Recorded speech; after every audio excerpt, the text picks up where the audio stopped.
नमस्कार दोस्तों, आप सभी का बहुत बहुत स्वागत है हमारे सबसे बड़े न्यूज चैनल में, जहां हम आपके लिए लेकर आते हैं हर दिन देश और दुनिया से जुड़ी बड़ी खबरें, मुख्य समाचार और काम की खबरें। सभी खबरों को विस्तार से जानने के लिए आप वीडियो को शुरू से लेकर आखिर तक जरूर देखिए। साथ ही हमारे यूट्यूब चैनल को सब्सक्राइब करके पास वाले बेल आइकन को जरूर दबाइए, ताकि आपको ऐसी सभी महत्वपूर्ण खबरें समय समय पर और रोजाना मिलती रहे। तो चलिए दोस्तों, इसके साथ ही सबसे पहले आपको देश में फैली कोरोना वायरस महामारी के ताजा आंकड़ों के बारे में बता देते हैं। भारत में जो कोरोना वायरस के जो मामलों की रफ्तार है वो दिन प्रतिदिन बढ़ती जा रही है। पिछले 24 घंटों की अगर हम बात करें तो पिछले 24 घंटों में 75,809 नए मामले सामने आए हैं, जबकि पिछले 24 घंटों में कोरोना वायरस की वजह से 1133 लोगों की मौत हो चुकी है, जो कि अब तक की सबसे ज्यादा मौत है। यानी कि एक दिन में अब तक कोरोना वायरस से 1133 लोगों की इससे पहले कभी भी मौत नहीं हुई है, और ये एक नया रिकॉर्ड बना है। अगर हम देश में अब तक कोरोना वायरस के कुल मरीजों की बात करें तो यह संख्या 42,80,442 के पार पहुंच चुकी है। साथ ही अब तक कोरोना वायरस की वजह से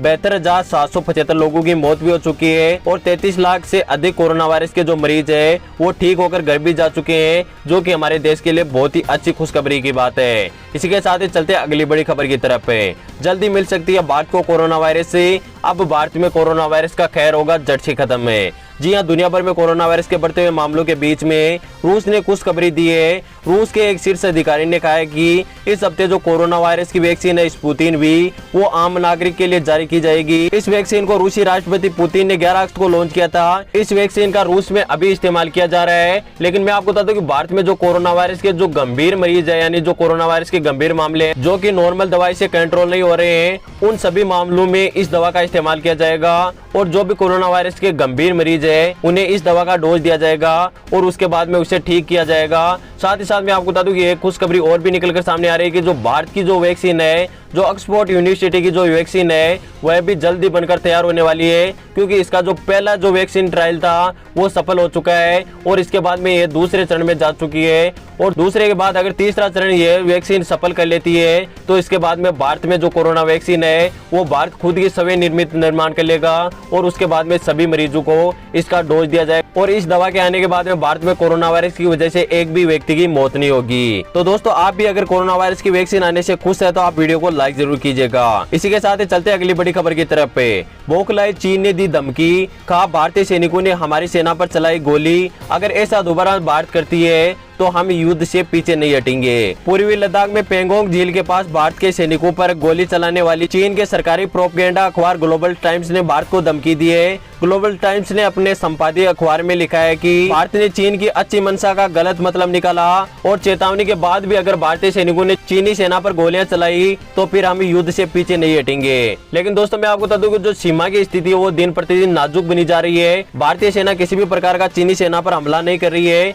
लेकिन झूठ पर झूठ चीन बोले जा रहा है, और इसके बाद में दुनिया को चीन यह बताना चाहता है कि भारत गलत है और हम सही है। लेकिन जो सही है वो सही रहेगा और जो गलत है वो गलत ही रहेगा। इसके बाद में मैं आपको बता दूं कि जो चीनी सेना है वह भारतीय सीमा में लगातार घुसपैठ करने की कोशिश कर रही है, लेकिन भारतीय सेना के द्वारा करारा जवाब मिलने के बाद में उन्हें अपनी सीमा में वापस लौटना पड़ रहा है। और लगातार बार बार कोशिश करने के बाद में भारतीय सेना भी अलर्ट मोड पर आ गई है, और अपनी जो ऊंची पहाड़ी की जो सीमा चोटियां हैं वहां पर भारतीय सेना ने गोला बारूद और कई अतिरिक्त सैनिक, साथ ही कई योद्धक हेलीकॉप्टर और कई मिसाइलें भी तैनात कर चुकी है, जिसके बाद में अगर चीन की तरफ से कोई भी हमला होता है तो भारतीय सेना उसे करारा जवाब देगी। दोस्तों, आपका इसके बारे में क्या कहना है? क्या भारत और चीन के बीच में जो विवाद चल रहा है वो बातचीत से सुलझ जाएगा, या फिर एक दिन युद्ध की स्थिति भी बन सकती है? आप हमें नीचे कमेंट करके जरूर बताएगा। इसके साथ ही चलते अगली बड़ी खबर की तरफ है। आपके फोन में यह ऐप है तो आप तुरंत डिलीट करें, किसी भी वक्त आपका जो बैंक अकाउंट है वो हो सकता है खाली। जी हाँ, देश के सबसे बड़े bank state bank of India ने अपने 42 करोड़ खाता धारकों को सतर्क किया है।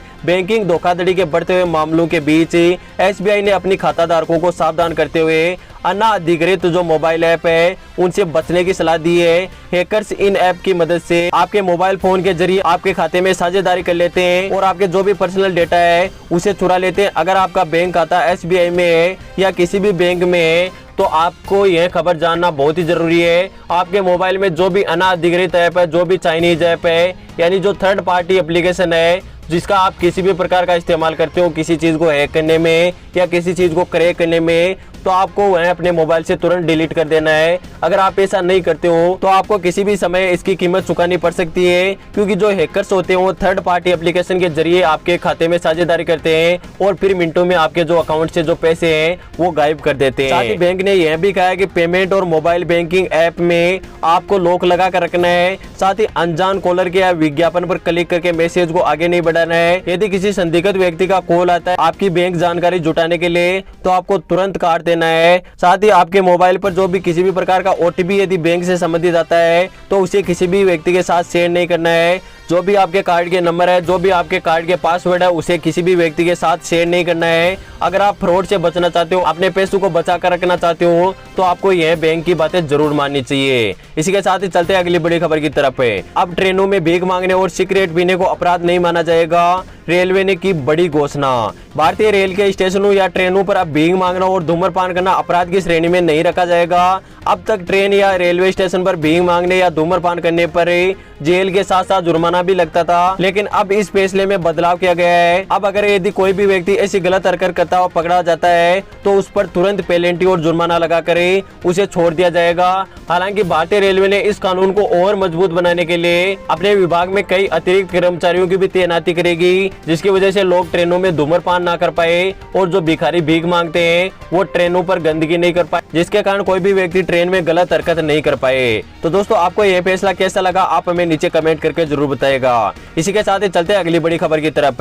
अनलॉक 4 में जल्द खुल सकते हैं स्कूल और कॉलेज, केंद्र सरकार ने की बड़ी घोषणा। केंद्र सरकार ने अनलॉक 4 जारी करते हुए स्कूल, कॉलेज, कोचिंग और अन्य शिक्षण संस्थाओं को तो बंद रखने का ही फैसला किया था, लेकिन सीनियर क्लास के जो बच्चे हैं उन्हें कुछ रियायत दी गई है। गाइडलाइंस के अनुसार कंटेनमेंट जोन के बाहर जो भी विद्यालय आते हैं वह सभी इच्छा से 9वीं से 12वीं के जो छात्र छात्र हैं वो स्कूल जा सकते हैं। कई राज्य भी केंद्र सरकार के साथ बैठक को लेकर स्कूलें खोलने के जो फैसले उस पर सहमति जताई है। केंद्र सरकार ने जिन राज्यों में कोरोना वायरस के मामले कम आ रहे हैं वहां पर 9वीं कक्षा से 11वीं कक्षा के जो बच्चे हैं वह अपनी अभिभावक की अनुमति के अनुसार स्कूल जा सकते हैं। अनलॉक 4 की गाइडलाइंस में कहा गया है कि 21 सितंबर से राज्य और केंद्र शासित प्रदेश के स्कूलों में 50% जो टीचिंग स्टाफ है वो स्कूल में जा सकता है, उसे परमिशन है। साथ ही जो 9वीं से लेकर 12वीं की जो कक्षाएं हैं उसे सुचारू रूप से चालू किया जाएगा और स्टूडेंट अपनी अभिभावक की अनुमति के साथ ही स्कूल जा सकते हैं। दोस्तों, आपको यह फैसला कैसा लगा? क्या इस समय स्कूलें खोलना ठीक है या नहीं? आप हमें नीचे कमेंट करके जरूर बताएगा। इसी के साथ ही चलते हैं अगली बड़ी खबर की तरफ।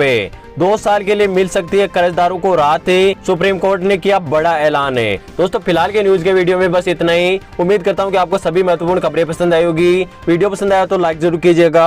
आगे भी ऐसी हमारी महत्वपूर्ण खबरें जानना चाहते हो तो अभी हमारे यूट्यूब चैनल को सब्सक्राइब करके पास वाले बेल आइकन पर दबा के ऑल नोटिफिकेशन को ऑन जरूर कीजिए, ताकि आपको ऐसी महत्वपूर्ण खबरें समय समय पर और रोजाना मिलती रहे। दोस्तों, मैं मिलता हूँ किसी नेक्स्ट न्यूज वीडियो में, तब तक के लिए धन्यवाद। जय हिंद, वंदे मातरम।